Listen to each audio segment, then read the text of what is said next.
देश में तमाम मुद्दे हैं, लेकिन सबसे बड़ा मुद्दा है रोजगार का। रोजगार के मुद्दे को लेकर के युवा अक्सर प्रदर्शन करते रहते हैं और इस बार भी प्रदर्शन हो रहा है, लेकिन इस बार हिंसक प्रदर्शन हो रहे हैं।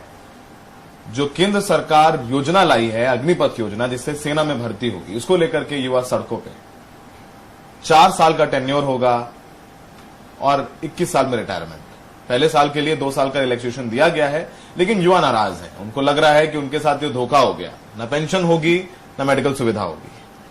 तमाम लोग अपनी बात खुलकर रख रहे हैं और हम सब जानते हैं। सत्यपाल मलिक साहब हमारे साथ, मेघालय के गवर्नर हैं। किसानों का मुद्दा हो और अब जवानों का मुद्दा हो, उस पर अपनी बात रखते हैं, मुखर होकर बोलते हैं, डरते नहीं हैं। सर, अग्निपथ योजना के बारे में आपको पता है, युवाओं में देशकर खासकर जो गांवों से आने वाले युवा हैं वो तैयारी करते हैं, दौड़ते हैं, चाहे सर्दी गर्मी बरसात। 4 साल से भर्ती नहीं आई और अब तो जो भर्ती भी होंगे वो 4 साल के लिए होंगे। इस पर आपकी टिप्पणी क्या है, आपका पहला रिएक्शन? देखिए, ये बहुत ही अन्यायपूर्ण काम हुआ है और इसका बहुत रिएक्शन, जितना दिखता है उससे ज्यादा रिएक्शन है। मुझे बहुत फोन आया, मुझे रिमोट जैसलमेर से एक बच्चे का फोन आया जिसका नाम नानक है कोई। उसने कहा साहब मैं सारे टेस्ट पास कर चुका था, एक कोई लास्ट रह गया था, वो सब कंडेम होकर मुझे नए सिरे से पेश होना पड़ेगा। तो ये बहुत ही not a well thought out scheme, ये बहुत खराब तरीके से सोच के किया गया है और ये बेसिकली ये शो करता है कि देहात में और केंद्र सरकार में कितना फासला हो गया है। ये जो देहात के हित हैं वो इनके हाथ से ठीक नहीं हो रहे हैं। हालांकि मुझे चार्ज करेंगे, मैं बोलता हूं, लेकिन मैं महसूस करता हूं चूंकि मैं देहात से हूं और इसमें तो अब ना इन बच्चों की शादियां होंगी, ना इन बच्चों को और कहीं रोजगार मिलेगा। एक पूरी पीढ़ी को आप तबाह कर रहे हैं। बच्चों का ये कहना है कि 21 साल में रिटायर जब हो जाएंगे, सरकार कहती है इनको और रोजगार मिलेंगे, आप वॉरफेयर में ट्रेन होंगे, आप युद्ध कौशल में ट्रेंड होंगे और आपको बाहर नौकरियां मिल जाएंगी। बीजेपी एक नेता है कैलाश विजयवर्गीय, उन्होंने मीडिया से बातचीत में कहा है कि जो युवा वहां से आएंगे उन्हें हम बीजेपी के दफ्तरों में गार्ड की नौकरी को लेकर प्राथमिकता देंगे। ऐसे बयान भी आ रहे हैं। सोचिए, आपका रिएक्शन इस पर हम जानना चाहेंगे कि एक लड़का है जो वर्दी पहनकर सेना में जाता है, सरहद पर रक्षा करता है और बीजेपी के दफ्तरों की रक्षा करेगा। कहीं ना कहीं इसको लेकर के भी युवा कह रहे हैं कि नहीं, अब ये सब बयान आते हैं तो और उनका मनोबल गिरता है। ये बहुत अपमानजनक बात कही है और उनको विजयवर्गीय को इसके लिए माफी मांगनी चाहिए। फैक्ट तो ये है कि विजयवर्गीय गार्ड बनने लायक, वो लोकतंत्र की वजह से एमपी हैं, लेकिन वो आप उनके बारे में मालूमात कर लें, वो हैं इस लायक के वो गार्ड बने। और ये बच्चों का अपमान है कि वो 4 साल की नौकरी के बाद आप उसको गार्ड रखेंगे या उसको आप बड़ा भारी लॉलीपॉप दे रहे हैं कि हम गार्ड रखेंगे।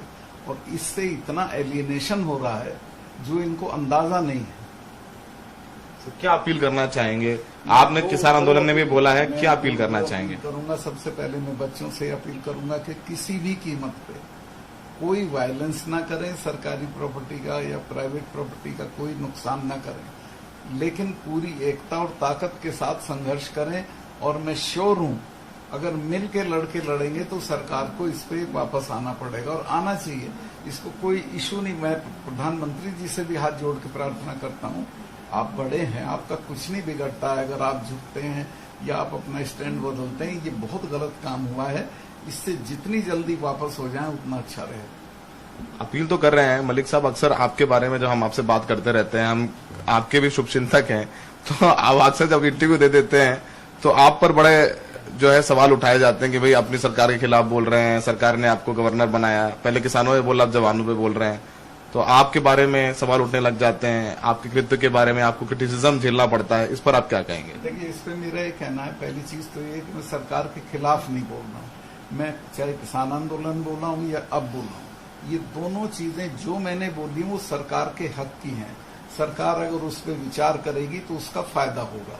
दूसरे ये कि उन्होंने मुझे बनाया, वो मुझे मना कर दे, मैं फौरन छोड़ दूंगा। मैं तो किसी दिन उसको लेके बैठा नहीं हुआ हूँ। मैंने पहले दिन से कहा है कि अगर सरकार मेरी बात से नाराज है और सरकार में जिन्होंने बनाया है वो ये कह दें भाई सत्ताल वी आर अनकंफर्टेबल, तुम छोड़ दो, तो एक भी दिन नहीं लगाऊंगा। लेकिन मैं अपने वर्ग इंटरेस्ट को, अपने लोगों के, नौजवानों के, किसानों के सवालों को छोड़ने वाला नहीं।